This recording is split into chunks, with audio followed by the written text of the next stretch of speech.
لائق عزت احترام بزرگان محترم، میرے نوجوان بھائیوں، پیارے بچوں اور پردہ نشین خواتین اسلام، ہر قسم کی حمد و ثنا، کبریائی اور بڑائی اللہ وحدہ لا شریک کے لیے لائق اور زیبا ہے،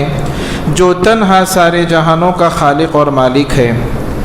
درود و سلام ہو آخری نبی جناب محمد الرسول اللہ صلی اللہ علیہ وسلم کی ذات گرامی پر، جن کی محنتوں کے نتیجے ہم اور آپ آج اسلام کے سائے میں زندگی گزار رہے ہیں، ایک کامیاب اور خوشگوار زندگی ہم جی رہے ہیں۔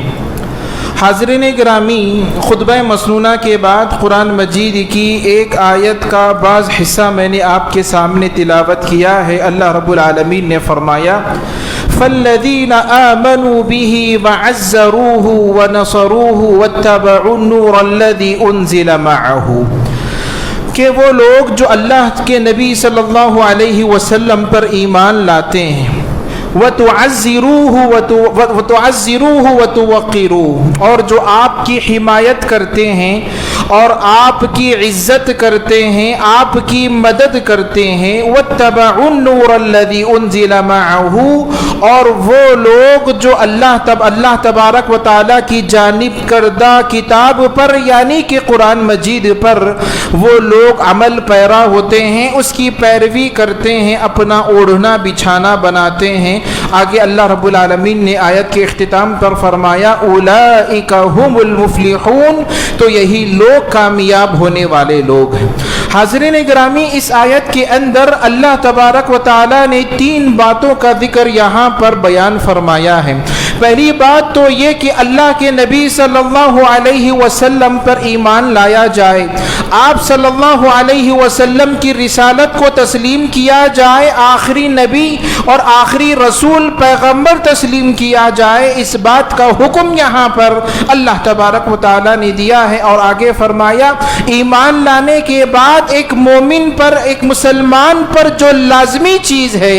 ایمان کا ایک لازمی جز ہے اور بنیادی جز ہے، وہ ہے وَتُعَزِّرُوهُ وَتُوَقِّرُوهُ، کہ اللہ کے نبی صلی اللہ علیہ وسلم کی حمایت کرنا اور آپ صلی اللہ علیہ وسلم کی مدد کرنا۔ معزز سامعین کرام، آگے بیان فرمایا کہ جو اللہ تبارک و تعالیٰ کی نازل کردہ کتاب، روشن آیتوں کی پیروی کرتے ہیں، یہ صفات جن کے اندر ہو وہی لوگ کامیاب ہونے والے ہیں، اس دنیا کے اندر بھی اور آخرت کی زندگی میں بھی وہی لوگ کامیاب ہونے والے ہیں۔ حاضرین گرامی، آیت کے ذریعے سے یہ بات ہم کو معلوم ہوتی ہے کہ ایک مومن کے دل میں اللہ کے نبی صلی اللہ علیہ وسلم کی محبت ہوتی ہے اور ہونی چاہیے، چونکہ یہ ہمارے ایمان کا حصہ ہے۔ ہماری عقیدت اللہ کے نبی صلی اللہ علیہ وسلم سے ہمارے عقیدے کا حصہ ہے، عقیدے کا جز ہے، اور حقیقی معنوں میں مومن وہی ہو سکتا ہے، مسلمان وہی ہو سکتا ہے جو اللہ کے نبی صلی اللہ علیہ وسلم کی عزت کرے، آپ کا احترام کرے اور آپ کی محبت اپنے دلوں میں ہو۔ اگر محبت اللہ کے نبی کی ہمارے دلوں میں نہ ہو، اگر اللہ کے نبی صلی اللہ علیہ وسلم کی عقیدت ہمارے دلوں میں نہ ہو، تو اس کا مطلب یہ ہے کہ ہمیں اپنے ایمان پر، ہمیں اپنے اسلام پر اور ہمیں اپنے دین پر نظر ثانی کرنی چاہیے، اس کا جائزہ لینا چاہیے، کیونکہ اللہ کے نبی صلی اللہ علیہ وسلم نے فرمایا کہ اللہ کے نبی سے محبت یہ دین کی بنیاد ہے، یہ ایمان کی بنیاد ہے۔ آپ صلی اللہ علیہ وسلم نے فرمایا لا یؤمن احدکم حتی اکون احب الیہ من والدہ وولدہ، کہ کوئی بندہ اس وقت تک کامل مومن نہیں ہو سکتا، کوئی بندہ اس وقت تک مکمل مسلمان اور مومن نہیں ہو سکتا جب تک کہ اللہ تبارک، اللہ کے نبی صلی اللہ علیہ وسلم کی محبت دنیا کی ساری چیزوں کی محبت سے بڑھ کر ہو۔ معزز سامعین کرام اور صحابہ کرام نے اس آیت پر، اس حدیث پر عمل کر کے دکھایا۔ صحابہ کرام کے عملی نمونے ہمارے سامنے موجود ہیں۔